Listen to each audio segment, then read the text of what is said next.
un gos retrobat, un frau que torna i detencions amb conseqüències.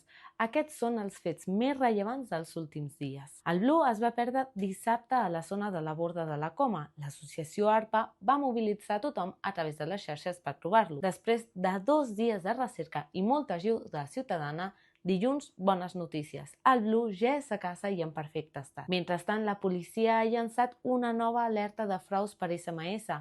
Els missatges suplanten correus i et fan creure que tens un paquet pendent. Però és un engany. Si cliques, et poden robar dades personals i bancàries. La policia recomana que no obris aquest enllaç, no donis dades i esborris el missatge. També s'han produït diverses detencions aquesta setmana.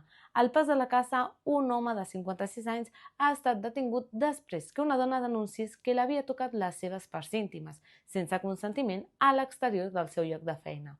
La policia el va identificar i el cas ja està en mans de la batllia. A més, la policia ha arrestat un home resident de 40 anys per un delicte contra l'administració de justícia.